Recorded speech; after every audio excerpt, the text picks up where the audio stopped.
We know what's good for women is good for families and for the economy too, but sometimes our elected leaders need just a little reminder. That's why the Democratic Women's Caucus started pushing the Biden administration on issues of reproductive rights, childcare, and more long before Biden set foot in the White House. How will Biden respond? Are we hopeful? How can activists join the fight? Heidi Sieck is with me to discuss. Heidi is the co-founder and chief empowerment officer of VOTEPROCHOICE, a national political engagement platform connecting pro-choice voters with pro-choice champions in critical election. She served on the Biden administration's Women's Policy Committee and Sexual and Reproductive Health Subcommittee, although Heidi's not here representing the Biden committee. I want to say that, or the Biden administration. I want to say that right out front, but we are happy that you are here. So now you can speak freely. Thank you so much, Julianna. I'm happy to be here to talk about this very important issue.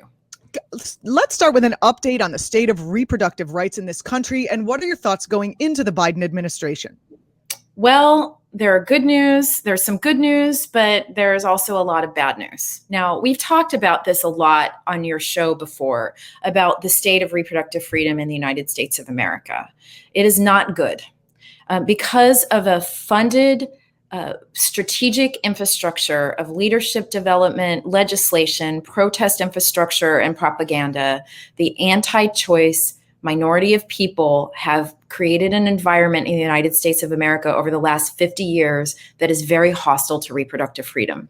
The Guttmacher Institute has assessed that nearly 60% of this country lives in a place that's hostile to reproductive freedom. What does that mean? It means it's difficult to access reproductive health care, abortion care, maternal health care, hormone therapy, all sorts of things that allow and empower our body autonomy and our ability to make decisions that are supportive of our reproductive freedom. So there's that problem. Now, that means pieces of legislation are still being introduced all the time that are starting to criminalize access to abortion. In fact, I think it was Arizona legislature that just introduced a piece of legislation that would impose the death penalty upon women seeking abortion. That was in the last few months. That has not stopped. Mm-hmm. So the states are critical when we are looking at what does it really mean to be able to be healthy and free. Secondly, the Supreme Court is not in a good place. We have a very conservative court now. It's 6-3 anti-choice. Yeah. And furthermore, we have to remember that this is an existential tension in our country where over 80% of the people in this country want to have reproductive freedom. They don't want Roe v. Wade overturned, which is the foundational constitutional protection for abortion up to 24 weeks.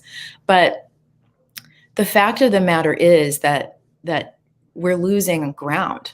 Reproductive freedom is truly foundational. Body autonomy and consent is the most sacred social contract, and no government entity should ever be involved in these personal decisions. And we have to ask ourselves existentially, what do we believe? Do we really believe that the government should be involved in these decisions? 80% of the people in this country say no. And that's what we have to hold on to. Now, the Trump administration did a whole lot of work to try to do as much as they could to reduce body autonomy. And now the Biden administration is answering that with a bunch of executive orders, which we can talk about in a minute. So I don't know which direction you want to dive down on those, but I'm happy to talk about that. Well, I wouldn't mind giving a quick review of the destruction that Trump has left us with and the kind of power President Biden has through executive order to enact change on these issues of reproductive rights. Yeah, let's talk about like 5 different areas that the previous administration really wreaked havoc. The first thing that the previous president did the day he got off the dais of the inauguration was he instituted what's called a global gag rule. And this is a kind of a thing that volleys back and forth between Republican and Democratic administrations always. This is saying that any international relief aid that goes to healthcare anywhere in the world, that no one that's dealing with a pregnant person can talk about abortion as an option. And so that is what the global gag rule means. So Ronald Reagan put it in place, George Bush put it in place, and then Democratic presidents take it away.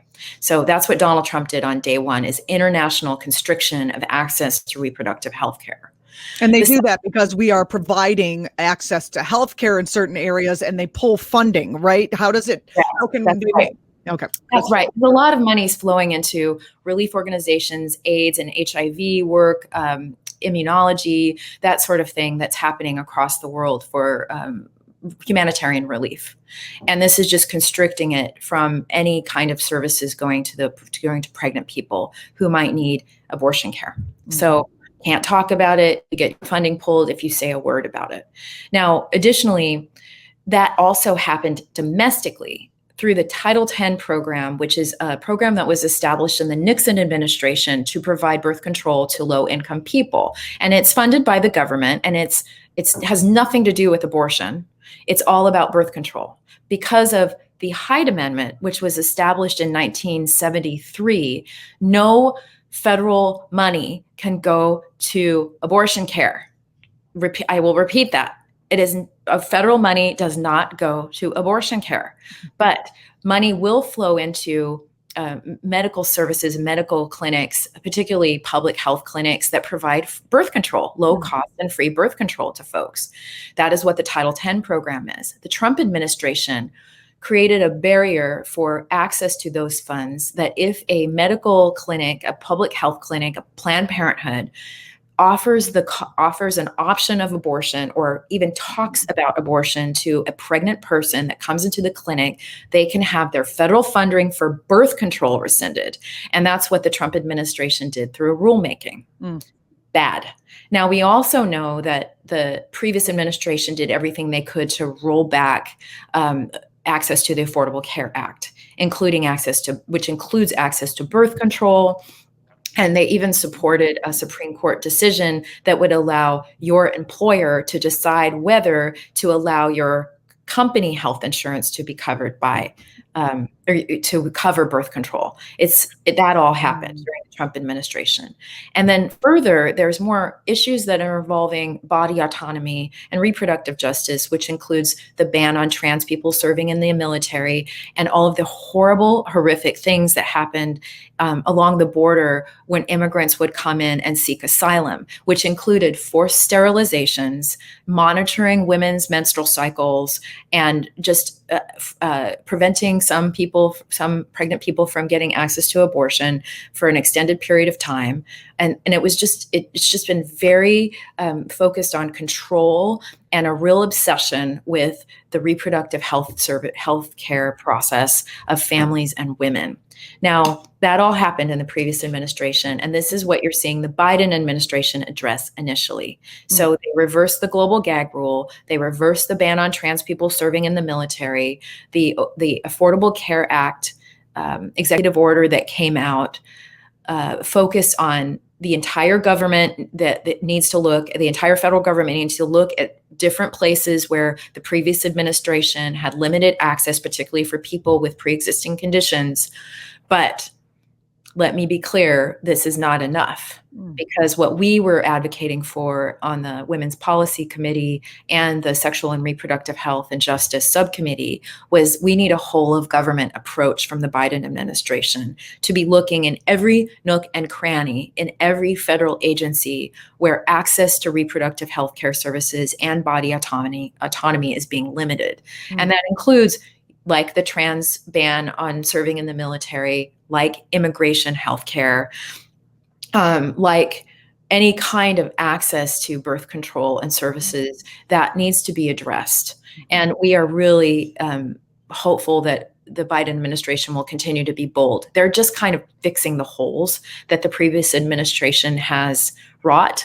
But like I said at the beginning of this this discussion, the situation is quite dire, and we need a very strong approach. I'm not, what are we looking for in terms of the Supreme Court, or what are we looking at having to deal with? I'm assuming there's a long line of cases just waiting to, take away our rights. Yeah, I shouldn't be smiling, but yeah. Well, it's okay to smile about, it's nice. I've been saying on this show a lot recently that we have at least one thing to smile about, and that's a big change from, before the 20th of January. Well, the way that I've always talked about it, the analogy I'm using is we've been in a hurricane for about 4 years and the storm has stopped, but now we have to figure out where the damage is done and start to rebuild. And if there's one thing that I know about post-disaster recovery, it takes a long, long time and very careful prioritization and a strong focus and will. And so what I am hopeful for is that we will continue to focus on these issues that are foundational, the sacred of reproductive freedom and body autonomy. The fact that Biden is, using his first, I guess it's been like 2 weeks now or something, first couple of weeks in office to address these via executive order, that does seem to sit well, does it not? Yes, it has to be done. In a way, you just have to think about it as cleaning up the mess the previous administration made. So where they did an executive order, we have to undo it. Where they did a rulemaking, we have to start a new rulemaking. Where they did legislation, and we can talk about some legislation too, we have to push legislation that fixes the problem. This is absolutely critical that we use every tool in our tool chest, and I will stand by any executive order or advocacy that happens in the area, whatever we have to do to clean up this mess. Because we're behind. Nearly 30, 40 years, we are behind in the infrastructure and the reality of a small group of people, the 20% of the people in this country who want to constrict access to reproductive healthcare services and abortion. They have created a situation in this country that is not aligned with the values of the people. And so it is essential that we do whatever we can to create new legal infrastructures. So now let's talk about that Supreme Court, because this is a problem. So once again, that's why we fought so hard against the last 3 Supreme Court nominations, because they created a very anti-choice Supreme Court. And there's two cases that I am watching and terrified about. One is called Dobbs versus Jackson Women's Health Organization. And what this is, it's the Mississippi 15-week abortion ban. Now, Roe v. Wade protects abortion up to 24 weeks in a pregnancy. This would constrict it down to 15 weeks, meaning anything that happens after 15 weeks would be subject to penalties, criminal investigations, prosecution, all manner of enforcement that's determined by the state. So very scary. And this has been considered. So the justices have this on their docket or have this in the pipeline, and they've considered taking it up 3 times already. The last time was, I think, on January 22nd, and it's going to come up again in 2 weeks. So they're considering discussing it and ruling on it. They haven't said no, they haven't said yes, but they very well could. So they only need 4 justices to consent to put it on their calendar. And so they have those 4 justices. And then I'm assuming that would set an enormous precedent that then any state could just say, oh, well, this is what we're doing and we can do it. And mostly abortion bans. That would mean any state that is hostile to reproductive freedom would begin to ban abortion at 15 weeks, anything after 15 weeks, which is, again, we all just have to ask ourselves, do we want the government sitting in that room with us when we are making the most personal medical decisions about our families, our health, our reproductive freedom, all of that? Do you want the sheriff's department coming to investigate miscarriages in your hospitals? This is what we're asking here. And it's somehow when you say sheriff's department, I picture like a fat guy from TV who plays the sheriff who's going to come in and ask you about your period. That just seems wrong. That seems wrong. Yeah. Exactly. Yes. So we'll get to the solutions in a minute. So the Supreme Court, the second one that I'm really worried about in the Supreme Court is called Baltimore versus Azar, and it's like the Title X funding issue. It's really the justice or the Supreme Court could actually support the restriction of that Title X funding we talked about earlier, which would make it much harder for us to do a rulemaking to reinstate Title X funding. It would require federal legislation. So These are just two of the ones that I'm particularly worried about that are coming before the Supreme Court. They've already decided that your employer can decide whether you have birth control access in your employer offered health insurance. So that's already in place.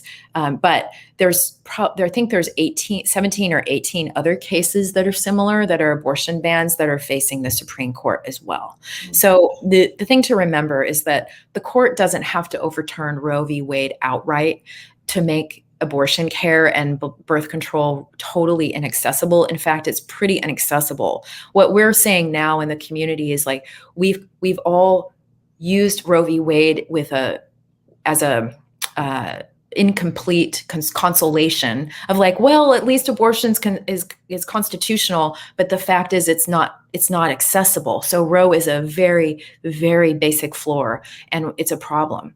So what we have to do now is look at new lawmaking. We have to look at pieces of federal legislation like the Women's Health Act, or the Women's Health Protection Act, and the Family and Medical Insurance Leave Act, and the Healthy Families Act, and the Black Maternal Momnibus Act. These pieces of legislation need to be as important and impassioned by our community as the Green New Deal and expansion of Affordable Care Act. I mean, this has to be in our wheelhouse. Additionally, like, we should talk about how exciting it is that we are really close for the Equal Rights Amendment to be codified into the Constitution. Very exciting.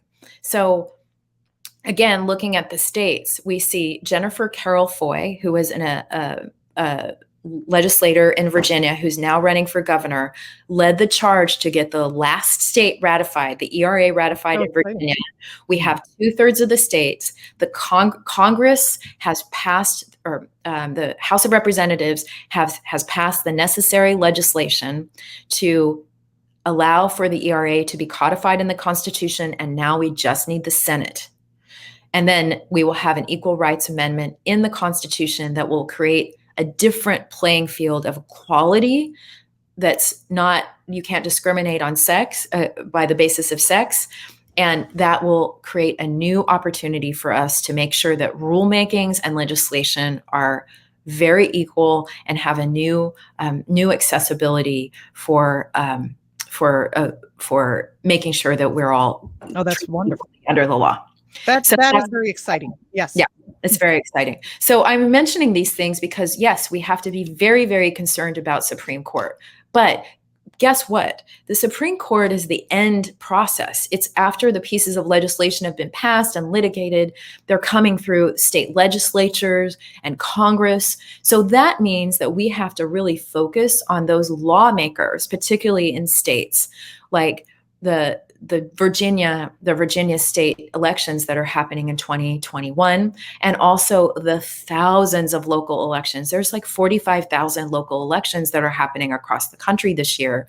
And these are going to be sheriffs, district attorneys, public defenders, coroners, medical examiners who are elected, who will be in charge of protecting our reproductive freedom. So that's why we really have to focus there. Supreme Court is not going to save us. So we have to start at the root of where those laws are being made, meaning our elected officials. And Vote Pro-Choice is, as I said at the beginning, national political engagement platform that helps people figure out who their pro-choice dog catcher is going to be so they can vote alongside their values. Yes, and these are leadership pipelines. Like I said before, Jennifer Carroll Foy, who we have endorsed as governor in Virginia, is a pro-choice champion that's rooting all of her work on the idea of reproductive freedom because it is a foundational value, and it should be a foundational value for all of the progressive movement. Now, this is where we should all be looking. Now, again, I do want to put a shout out to our community here and listeners and the folks that are in the progressive movement, that you know that we all have to be pressuring the Biden administration to do the right thing on a lot of stuff. So we have to continue to do that too. Mm-hmm. We have to continue to pressure Congress and the Biden administration to abolish the Hyde Amendment, to increase access to birth control, to make sure anything that is talking about the better expansion of the Affordable Care Act includes birth control access and abortion care coverage. we have to reinstate an FDA approval for telehealth services for abortion care. We need an interagency task force that's going to really look at all aspects of reproductive freedom at the federal level. So those are really important too. Those are, again, fixing the problems that happened from the previous administration. Heidi, back to the question about the ERA. You said it has to go to the Senate. Does it need a supermajority, or will a simple majority do? I think a simple majority will do. Oh, well, we have that. So that works out great. Yeah, it's very, very exciting. And actually, what's exciting is that Lisa Murkowski is a co-sponsor of the last piece of legislation that needs the ERA to be passed. And this is a little technical, but it's always good to know. The reason why we don't have it, and that the 2/3 majority of the states didn't immediately codify it into the Constitution, was that the original ERA had a preamble that included a timeline for the ERA ratification to be passed. It was like something in 1983, I think. And so because the 2/3 of the states didn't pass by 83, the ERA wasn't codified. So what we need Congress to do is change that deadline, and they can. Mm-hmm. Well, that's excellent. Do you think there's power and opportunity in having our first female vice president? Oh, absolutely. Of course. I mean, it makes a huge difference. And honestly, what I think is so important is, again, as we talked about before, having been mentored by Kamala Harris and coming up in the San Francisco political community, I know very well how she looks at these issues. When she says, oh, you want to talk about women's issues or abortion, I'd love to talk about the economy. She trained me and us well to think holistically about the reproductive justice aspects of reproductive freedom, meaning that you have to have access to healthcare and abortion care and birth control in order to have healthy communities and be free. And she embodied it. She's always talked about it that way. And why I'm so delighted that she is standing there in the room with President Biden is that he has evolved over time. He did, in fact, support the Hyde Amendment in the 70s, and he has supported the Hyde Amendment. He's not been a major pro-choice champion all of his career, but he is evolving over time, realizing that we are, in fact, a pro-choice nation, and that it is critically important that we have reproductive freedom, and that with Kamala there, just continuing to reiterate the importance of these issues, I feel confident that we have a shot to make sure that body autonomy, consent, reproductive freedom can create a future where no government entity will be involved in these personal decisions. Everywhere from forced sterilization to forced pregnancy, to not forcing kids to go to school with gun violence, to not have to choose between medication and food, to not take children away because of your immigration status. I feel confident that her influence will be critical to make sure that these policies are passed. And I fully support it. But our call to action is that we cannot be complacent about this as we were in the Clinton administration and the Obama administration. We cannot. So there's a lot of responsibility on us to continue to stay motivated, educated, and continuing to pressure the administration to continue to do the right thing. What would you recommend activists do to push the Biden administration on repo rights and women's issues in general? Clearly, in the street activism has been very effective in this area. Mm-hmm.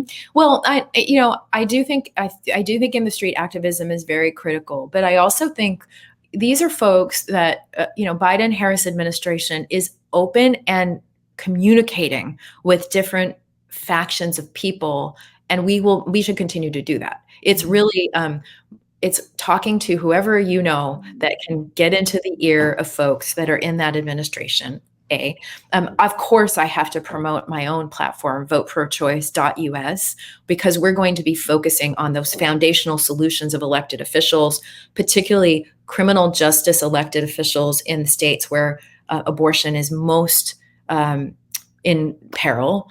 So, sign up for VOTEPROCHOICE.us. But I also think you have to track the Equal Rights Amendment and get very involved in anything that has to do with communication to the Biden-Harris administration. That could be lobbying visits, or it can be petitions or letters. Any kind of communication into that building is critical. I know from experience that both Kamala and Biden are interested in what people are saying. Excuse me, Vice President Harris, yes, and President Biden they are very interested in what people are saying and what they're thinking. And it's critical for us to just make sure we're communicating into that building as much as possible, however we can. So again, 2021 for us is looking at the down ballot elections. We're looking at Virginia gubernatorial and the state legislative races and all those 45,000 local races. So please sign up for voteprochoice.us. But also, secondly, just keep communicating into the White House however you can. Petitions, letter writing, meetings, your own personal voice, absolutely critical. Heidi Sieck, co-founder, chief empowerment officer of Vote Pro Choice, and also a member of the Biden administration's Women's Policy Committee before now, and Sexual Reproductive Health Subcommittee. Again, not here representing the Biden administration, but representing the will of the people. So thank you so much for coming on. You can find Heidi on Twitter at Heidi Speaks. And don't forget to go to voteprochoice.us for all of that. You make it so easy. Just you look up where you live and you see who you're going to vote for and where they stand. It's wonderful. Yes. Thanks for that work. Thank you so much, Juliana. You're watching Act TV. I'm Juliana Forlano. Thanks for watching. Don't forget to subscribe to our channel, and I will see you in the next round.